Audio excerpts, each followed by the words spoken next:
You're listening to Campus Killings, brought to you by AbJack Entertainment. Be sure to check out some of the other great true crime podcasts from this network, including The Murder in My Family, DNA ID, Zodiac Speaking, Scene of the Crime, Missing Persons, Beyond Bizarre True Crime, and Citizen Detective. All of these podcasts are available for you to binge on right now, wherever you listen to podcasts. Subscribe where you're listening to this podcast so you don't miss an episode.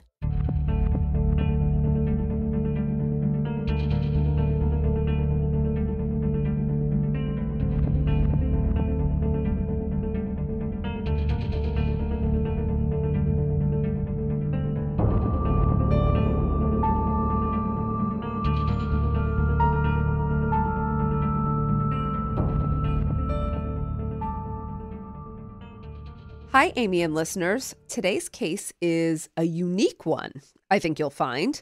I picked it because I think it opens up some great discussions about juvenile offenders, sealed records, and the potential controversies surrounding how society views perpetrators years after their convictions. And Amy, I know this is a topic that interests you. But before we unpack some of these complicated issues, let's talk a little bit about the university at the center of this episode's controversy, Harvard. As I'm sure many of our listeners know, Harvard is considered one of the most prestigious universities in the United States. And it's also one of the oldest, holding the title of First College of the American Colonies. Located in Cambridge, Massachusetts, the college began in 1636 as 1 acre of land and 1 house.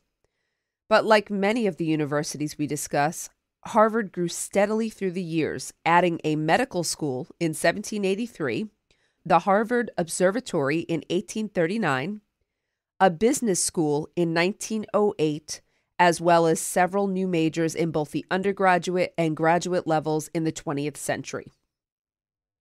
While the first graduating class in 1642 had 9 students, today Harvard has over 21,000 students annually with hundreds of majors and programs, and it hosts some of the most elite students in the world.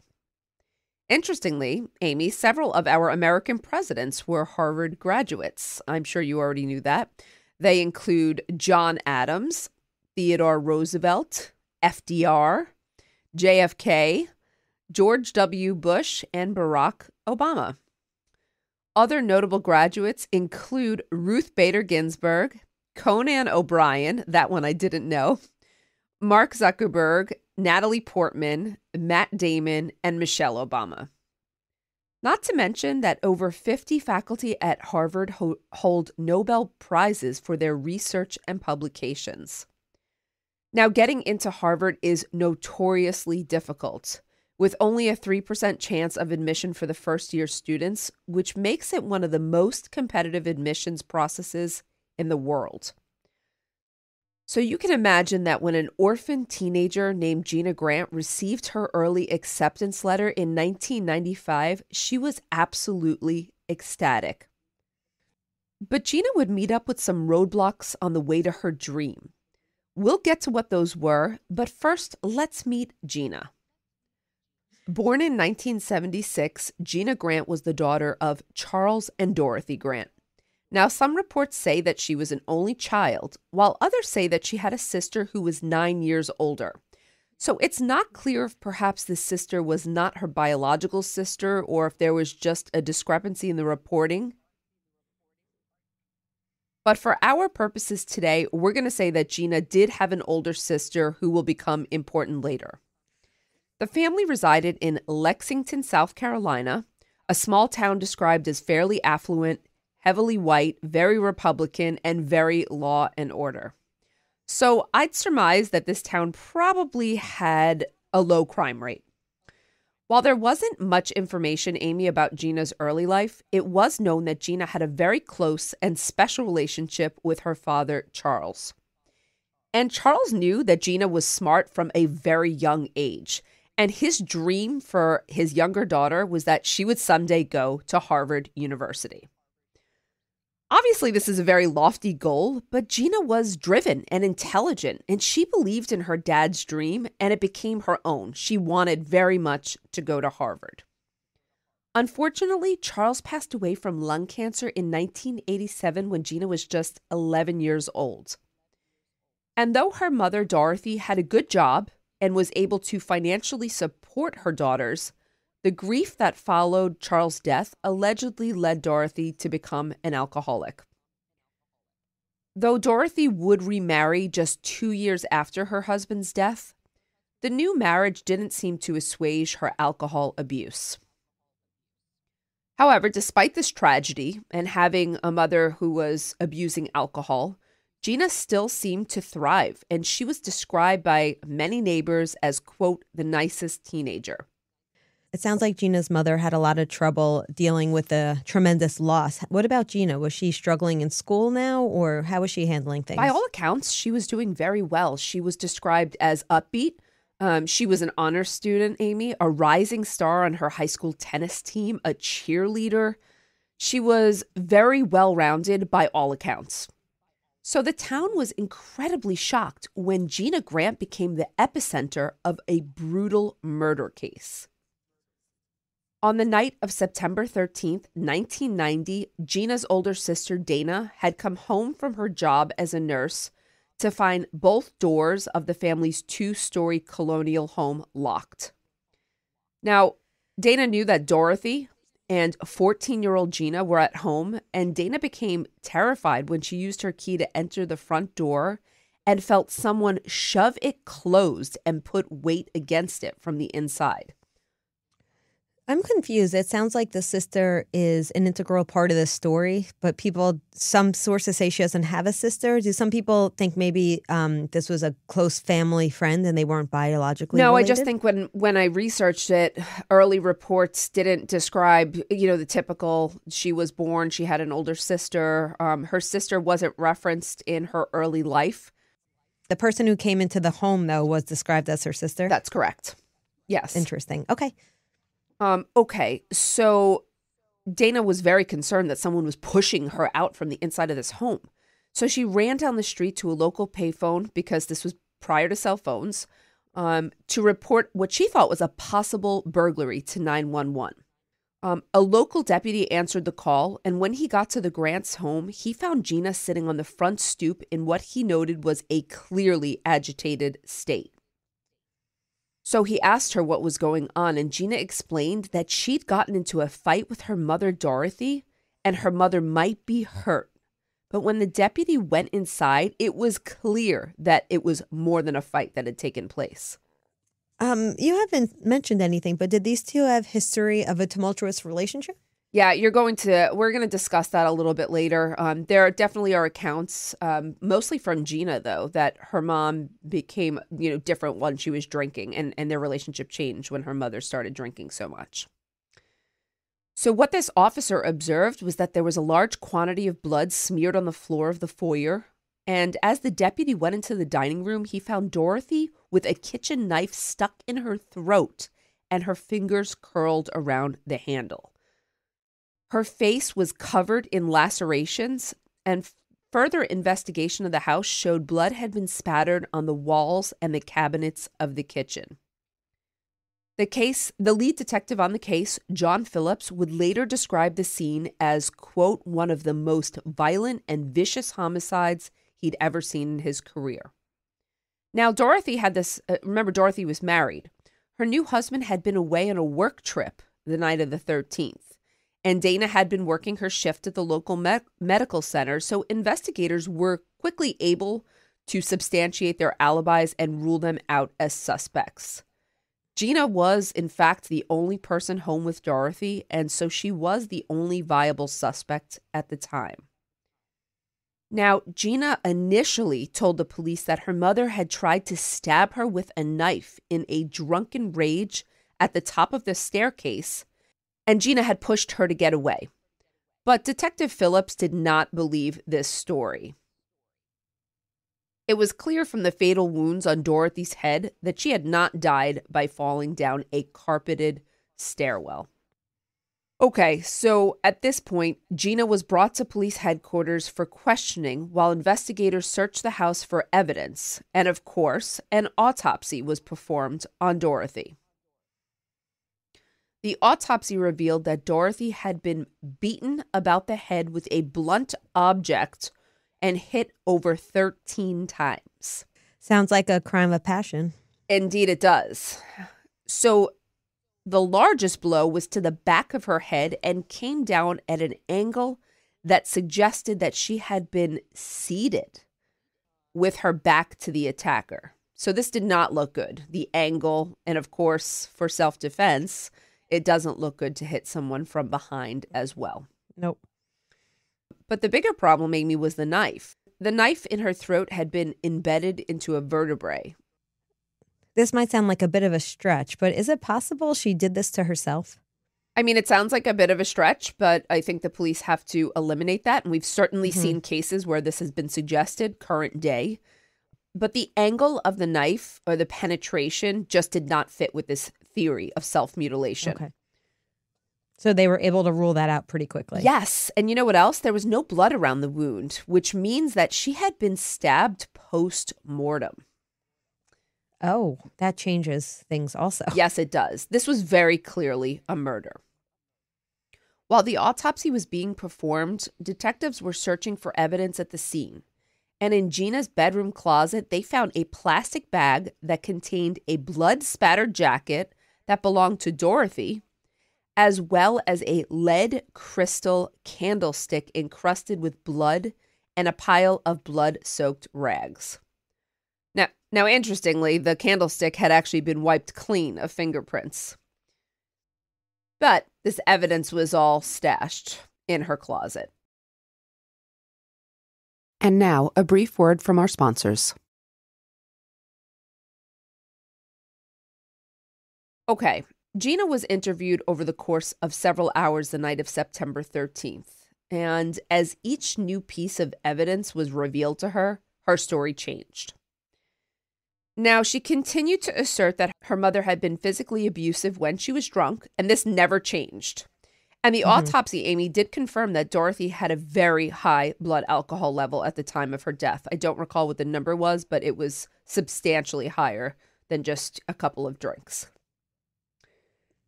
Okay, but that still doesn't, I don't see how her mother being abused, because she's trying to say it was self-defense still? Yes, she's trying to say that her mother, when she drank, and she drank a lot, was violent. When she Yeah, but what about that particular day? It doesn't matter how she normally acts when she drinks. Is she saying that particular day? Well, yeah, she is. And I think it does matter how she normally acts when she's drinking, but because you can establish a pattern. You know, if you can verify a pattern, then it would make sense. But I don't know that a pattern was verified. And I have to tell you, there were no reports of any wounds on Gina, whether defensive or offensive. Any other people say, what about the other sister and the husband? Did they talk about her having problems drinking or being violent? No, they didn't. They did, yes, they said she had a drinking problem, but they did not report violence in association with it. Okay. Also, I guess, you know, maybe Gina's claim was she was the one who was at home with her mother most of the time. Her sister was working. Her father or stepfather also had a job out of the home, so perhaps this was the dynamic between the two. I mean, I will say one of Gina's friends went on the record to say that Dorothy was an alcoholic, but she was functional. The friend said that she didn't think Dorothy was the best mother. She didn't cook or clean per se.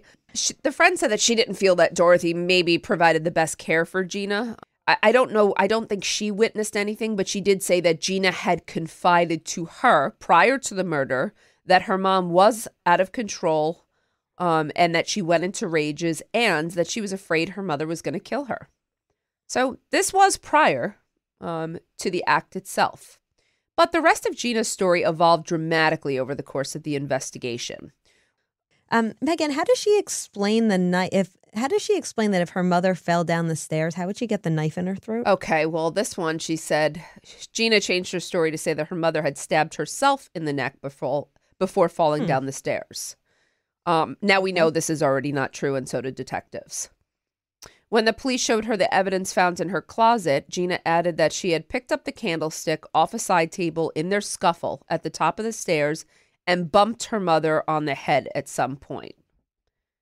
Again, this did not fit also with the blood spatter patterns in the house. So none of the information she's giving is really fitting. Despite these ever-evolving stories, what did become clear to detectives through these interviews was that a major source of contention between Gina and her mother was Gina's older boyfriend, a junior varsity football player named Jack Hook. Oh, this is new information. Okay. Exactly. What's this guy about? Mm-hmm. Okay, well, Jack had a criminal record for petty theft and vandalism.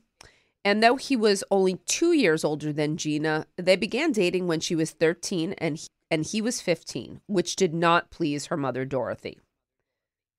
Dorothy had demanded that Gina stay away from Jack, but Gina disregarded her mother's demands and continued to see her boyfriend regularly. Not only that, but Gina had actually been sneaking Jack into her bedroom on a fairly frequent basis for over a month before the murder.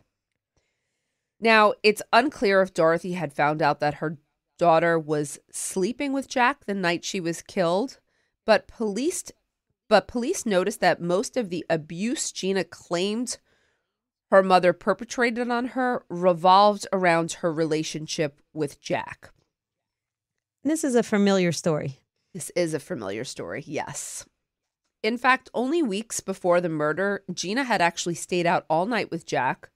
And when her mother found out, Gina made up an elaborate story about how she'd been kidnapped by a tall, smelly man who shoved her into, I'm not kidding, who shoved her into a beat-up Toyota and drove her around all night. Interestingly, Amy, Gina did file a police report about the kidnapping, but a few days later admitted that she had concocted this story to get out of trouble with her mom.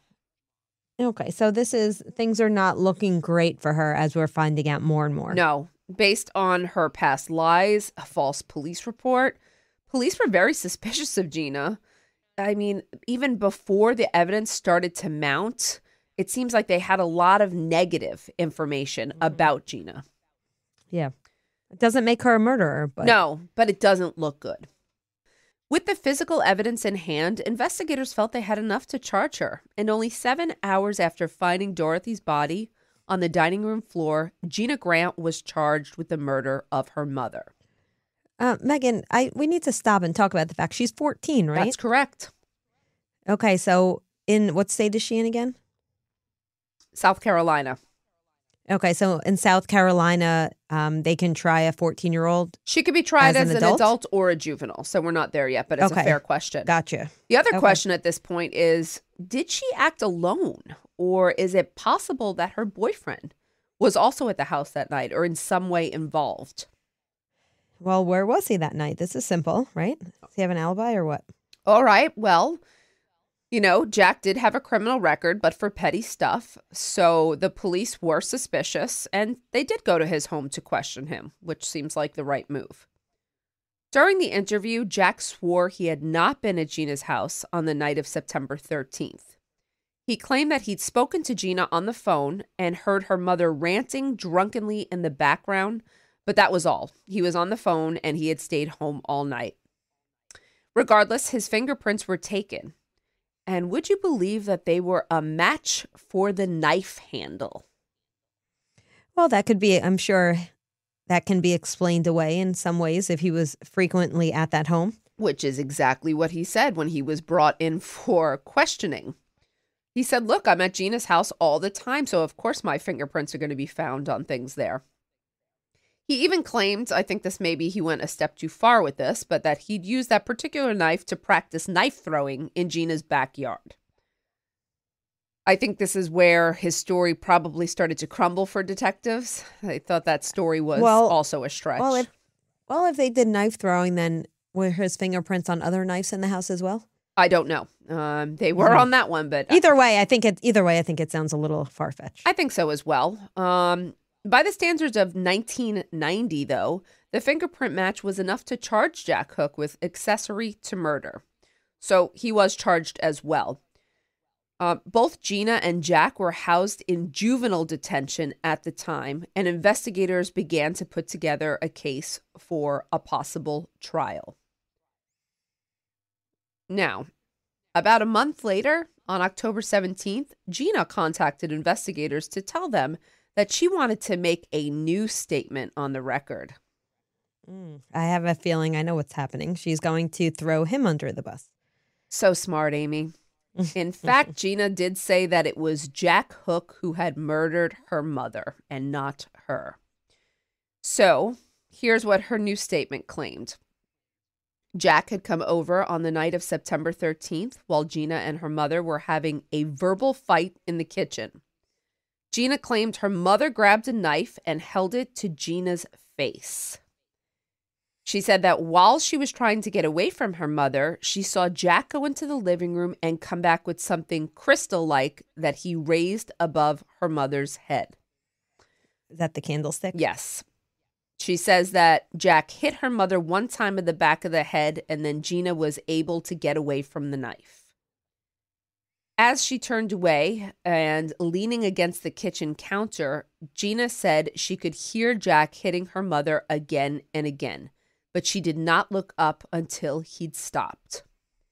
At this point, she saw him standing over her mother's body, shaking and repeating, "Oh my God, oh my God."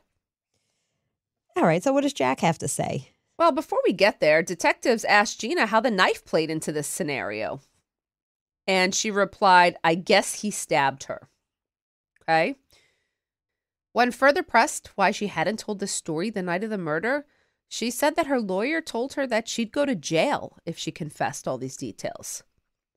And when detectives asked her what she would say if Jack denied her story, her reply was, quote, "You just have to decide who to believe, I guess." Okay. With a record of those lies so far, I don't really know that she's the most credible witness here. Amy, one of the things that's very interesting about Gina's confession is that prior to giving this statement, Gina frequently called Jack's mother from jail. Why? Apparently, Gina wanted to let Jack's mom know that he was innocent and that she was sorry that he had gotten caught up in this.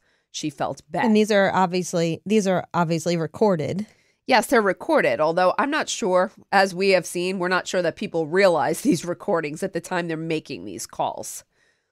I mean, I will say that also Jack's mother was smart enough to begin recording these calls herself. So it is kind of interesting that she said that, he was innocent. At one point, she claims even that there was a stranger who entered the home and killed her mother. There are many, many stories. Through all of these phone calls, Jack's mother urged Gina to just tell the truth. She said, okay, if Jack has something to do with it, tell the truth and come clean about it and we'll figure this out. But Gina continued to vacillate for months, and Jack himself never confessed anything to the police to either corroborate or deny Gina's testimony. Did he? So he never denied it? No, he never spoke to the police. Never. Oh, I'm sorry. Did he have an alibi? I know you said what it was, but did he have any alibi witnesses? He had said that he was at home, and I guess maybe his mother, I can't recall exactly, but maybe his mother thought he was at home. I don't know that it was the strongest alibi. I don't believe his mother was lying for him. I think it was one of the situations where she probably believed he was at home, but this couldn't have been the strongest alibi either. So what happens in this case? Well, by January of 1991, it became clear that neither Jack or Gina was going to give a true confession of the events of September 13th. And so Gina's lawyer suggested to her that she should take the plea offered by the prosecution. So there was a plea. Get this, she pleaded no contest to voluntary manslaughter in return for the prosecution dropping the murder charge.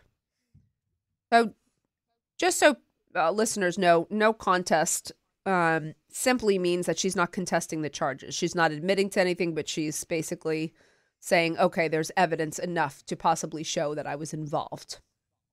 You said the prosecution would drop the charges. That was part of it? Drop the murder charge down to voluntary manslaughter. Oh, gotcha. Not drop altogether. Okay, that makes a lot more sense. Jack was also offered the same deal, just so you know, plead no contest to voluntary manslaughter, and they would drop the murder charge. We'll return after a brief word from our sponsors. Okay, so with them both accepting the plea deals, they were sentenced, each of them, to 1 year in a youth correctional facility. And Gina would also receive probation until her 18th birthday. No way. Yes, absolutely. We can discuss our feelings about this sentence later on, but I was very, very surprised as well. Did she have a really good attorney? Did her family know the people involved in the court proceedings? What is going on? I mean, obviously they had pretty good attorneys. I think also what happened is they were going to realize that at trial, they were going to both point the finger at each other. So it will come down to who the jury would believe and whether, anyone would get off completely. At this point, it seemed like Gina's dreams of attending Harvard would never happen, right? But Amy, that's not exactly the case, because only 9 months after her sentencing to the youth corrections facility, the trial judge agreed to transfer Gina from a juvenile hall to a Boston residential school for emotionally problematic children. Now, this was due to the fact that Gina had an aunt and an uncle who lived in Boston who would become her legal guardians and offer her a loving home after she'd finished her time in residential school. That family was not on her mother's side. I'm assuming it was. It was on her mother's side. It was the brother of her mother. So yes, on their mother's side. So maybe people did believe her or realize that her mother, or suspected that her mother did have some involvement. We can't be sure. So Gina went, and as far as South Carolina's judge and the prosecution knew, Gina was getting the care and rehabilitation she needed at this school in Massachusetts. But here's where the story gets a little muddy. Some sources say Gina spent only a matter of weeks at this rehabilitation school before moving in with her aunt and uncle and enrolling in the Cambridge Ridge and Latin High School. Other sources suggest Gina spent a lot of time in rehabilitation. Now, I'm not really sure. This rehab might have been on her own personal therapy. I couldn't find specifics. This is an older case and not all the details were available. Regardless, though, Amy, her high school grades were so exemplary that she was able to apply to Harvard. And she was accepted under their early admissions decision in the winter of 1995. Did she have to disclose her record or no since she was youth? Hold that thought. It's a great question. It becomes very, very important. Just as a note, too, Harvard only offers early admissions decisions to their most exemplary prospective students. So this means that she would have been in the top 5% of their decisions. Wow. So it seemed like everything was working out in Gina's favor here. That is until, however, in April of 1995, when she was featured in an article in the Boston Globe about exceptional teenagers. This article caught a lot of attention. And Gina had told the Globe that she was an orphan who'd been on her own since the age of 16. So that might have been true. Some sources do say that she lived with her aunt and uncle for a short time before moving out on her own.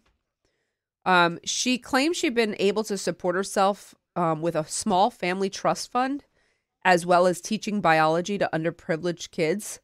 She seemed independent, driven, and had beaten all the odds and was so happy to be living her dream of going to Harvard.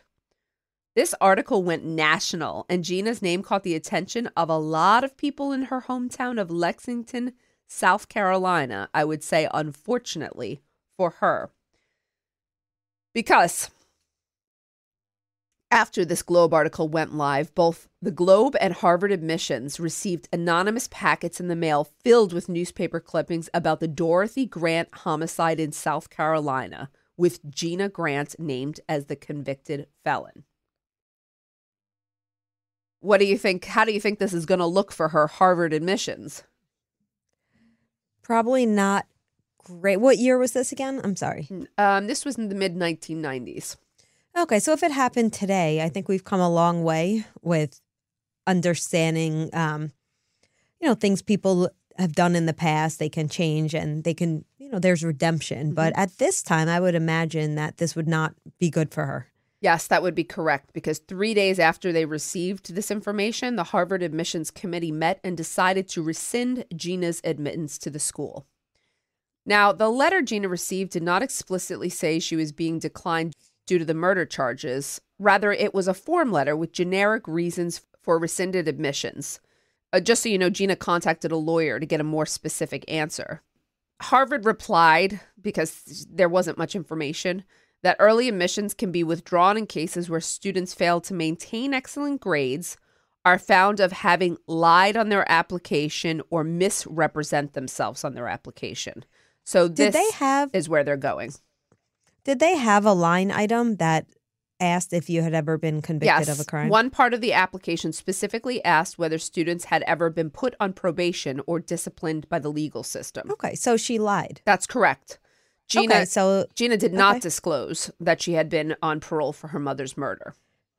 Okay, so I think that she is in the wrong there, because that's a very clear policy that you can't lie, and she lied. Yes. Whether or not you agree with whether that should matter, whether that should be asked on an application, that's a whole other story. It's a clear violation. She also told the admissions committee that her mother had died in an accident, not that she'd been murdered. So this was another big lie. Remember, they said misrepresenting yourself. Mm-hmm. But the problem here was that Gina had committed her crime as a juvenile, and therefore her official record was sealed. We've talked about sealed records before. A lot of juveniles will have their records sealed for reasons like this, to prevent their crimes committed as children from impacting their entire careers. Now, whether or not you agree with that, I do actually agree in most cases with sealing juvenile records. That's not to say all. I don't throw a blanket on all of that. I think there are situations where these records should be unsealed. Okay. Gina's lawyer countered Harvard by reminding them that because Gina had been under 18 at the time of her conviction, she was not obligated to disclose past infractions that happened while she was a juvenile on this application. For this, the lawyer urged Harvard to reconsider their decision and admit Gina. But Harvard remained steady in its decision to rescind her acceptance. And as the media storm began to swirl, two of the other schools Gina had applied to, Columbia and Barnard, also rescinded her early acceptances to them. This is complicated. Very complicated. That's why I chose it. Gina found herself at the forefront of media coverage again as several news outlets picked up the story of Harvard's decision, as well as rehashing the details of Gina's murder trial. But this time, Gina had a lot of allies. For many, Gina's story was a testament to the success of juvenile rehabilitation. And this girl had committed a heinous crime, but she'd served her punishment, done her parole, and had turned her life into such a success that she'd been admitted to one of the most prestigious universities in the world. So if she had served her time, what was the problem with her going to Harvard? Others latched on to the fact that Gina's mother had been an alcoholic and that there was a high probability Gina had not killed premeditatively, but in self-defense. Even Harvard's own student newspaper, The Crimson, disagreed with the school's decision, citing the admissions board as, quote, the latest victimizer of Gina Grant. I just want to read a quote from their 1995 article, which was titled, Admit Gina Grant, to show the controversy. They were quite ahead of their time, these students. It's pretty impressive. Students and some of the faculty. And the faculty. Okay. Let's hear it. So, this quote reads, "This is a university that consistently puts its own reputation above doing the right thing. In this case, Harvard's institutional obsession with protecting its reputation may backfire. With the university refusing to provide any further information, this story makes Harvard look equal parts elitist and heartless. Consider, Grant would not be, as some students around campus have worried, a danger to classmates and roommates. In a skillfully reported story by the Crimson Sewell Chan, Dr. Harold C. Morgan, who examined Grant in South Carolina, indicated that her extraordinarily violent act was the result not of any mental instability, but of living in a stressful, abusive household. Cambridge, Ridge, and Latin, that was her high school, has also made it clear that Grant does not pose a danger to other students. The whole article can be read online, and we have a link in our show notes if listeners would like to know more. I'm assuming that she didn't commit any additional crimes after that. Well, you'll have to wait. We're not there yet. Oh, okay. And now, a brief word from our sponsors. Several of the psychologists who'd worked with Gina after the murder told the press that, quote, Harvard was unjustified if they rejected Grant for fear of future homicidal acts. That homicide occurred in special circumstances and she is not likely to kill again. Even the judge who had sentenced her in 1990 spoke out on her behalf, saying that this is a very bright and talented young woman, but every time her life started to take off and go in the right direction, somebody was throwing a roadblock at her. I would imagine there's a whole other side of people who are not so sympathetic. Yes, definitely. As many advocates as Gina found, there were also those who doubted her rehabilitation.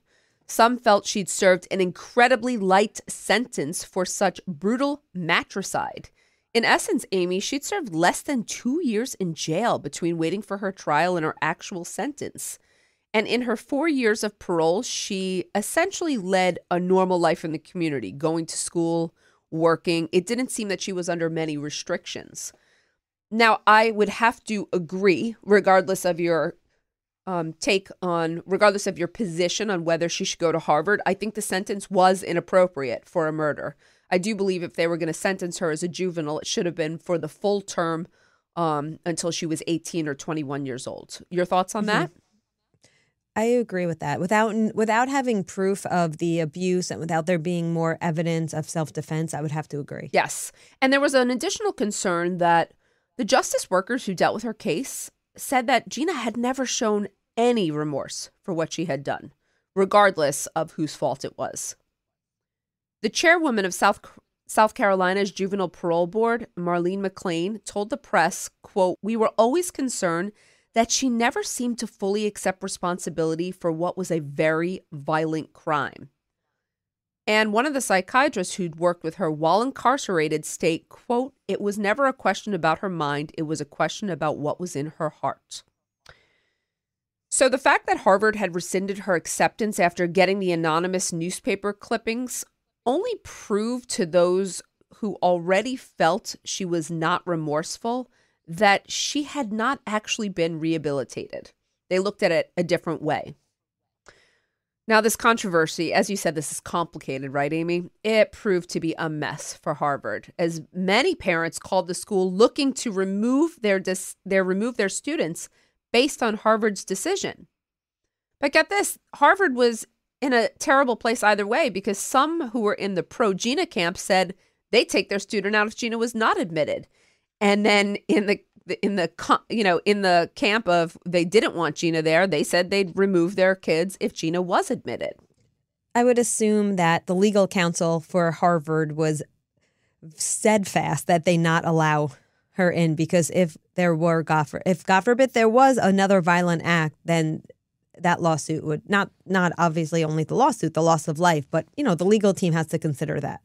Absolutely. And I think that's fair. One thing we didn't discuss was predictions of dangerousness. We're no better. We've talked about predictions of dangerousness by clinical professionals. Usually kind of a 50-50 still.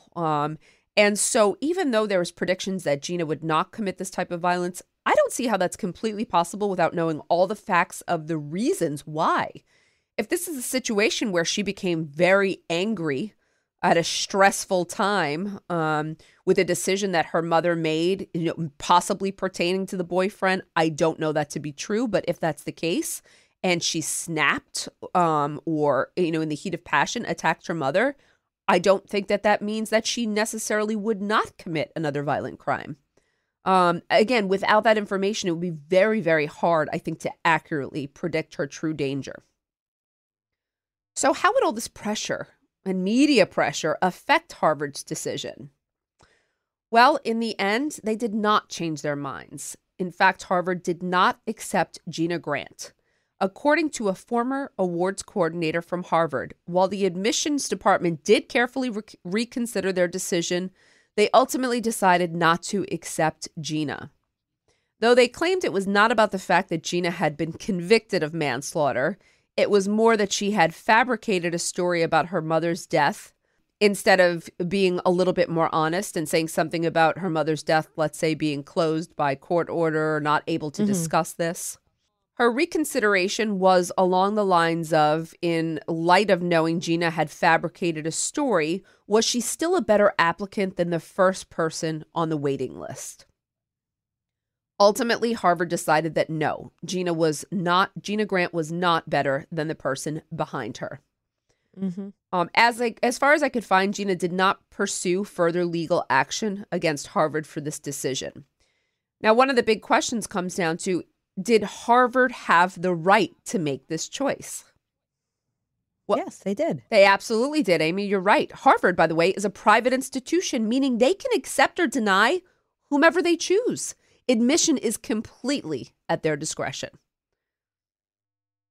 But was this the end for Gina? No, not exactly. 2 universities were still very happy to accept her, and she ended up attending Tufts University, which, as you know, is still a very prestigious institution. Of Gina's acceptance, Tufts spokeswoman at the time, Rosemarie Van Camp, told the press, having paid her debts to society, she should not be denied the opportunity of pursuing a college degree. Any other decision would have been antithetical to our fundamental values and beliefs. So they went on record hard supporting their decision to accept Gina. Although her acceptance was not without controversy there either, as their student newspaper papered the school with leaflets about the potential danger Gina Grant posed as a student at the school. I think that is awful. Well, they might say that it was possibly awareness, but I do agree. I do agree. It's discriminatory. Yeah, I don't like that. I do agree. And also setting her up for, you want to set someone up for success, not failure, right? We talk about the stigma that comes along with being labeled. Okay. Well, even if they thought something was going to happen and thought they were warning the public, there were no recorded incidents during Gina's 4 years at Tufts. And although I tried very hard to find information on Gina post her graduation in 1999, I really couldn't find anything about her whereabouts or what she went on to pursue as an adult. She probably changed her name and wants to start all over. I would assume so. I wouldn't blame her. Yeah. As of this podcast, Gina, that we know of, Gina has not been arrested or convicted of any other crimes. So what we can hope is that this means she really did receive rehabilitation and mental health care she needed through the justice system, and that she was rehabilitated. From the absence of information about her, I think we can surmise that Gina is currently living a lawful and productive life out of the public eye. Megan, I have to tell you that I was going to cover this case for Women in Crime. You're kidding. And then I didn't, because it's so perfect for Women in Crime, because you know how much we love to grapple with these cases, that you can kind of look at so many different sides of it, right? Absolutely. But then I ended up stopping writing about it because I knew it was a campus killings relevant case. Well, I'm glad you let me cover this case on campus killings. I really enjoyed researching it. The topics I found so very interesting. And so thank you for letting me have this one, Amy. Before we go today, if you'd like to support Campus Killings, consider subscribing to the show with an AbJack Insider subscription through Apple Podcasts. Your subscription will get you VIP access to all the shows on the network that not only includes hundreds of episodes of ad-free listening, but also bonus content and early access to episodes. For only $4.99 a month or $49.99 a year, you'll unlock a variety of listener benefits, and you'll be supporting this show in the process. Head over to Apple Podcasts and search for either Campus Killings or AbJack, and you can start your subscription with a free trial. Your support is greatly appreciated.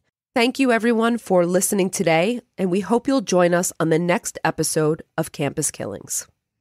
Campus Killings is hosted by Dr. Megan Sachs and Dr. Amy Schlossberg, with research and writing by Abigail Belcastro. It's produced by Mike Morford of AbJack Entertainment. Be sure to follow Campus Killings on social media. You can find Campus Killings on Twitter with the handle @CampusKillings or on Facebook at facebook.com/campuskillings. You can also visit the show's homepage at campuskillings.com. Be sure to tune in every other Saturday for new episodes of Campus Killings.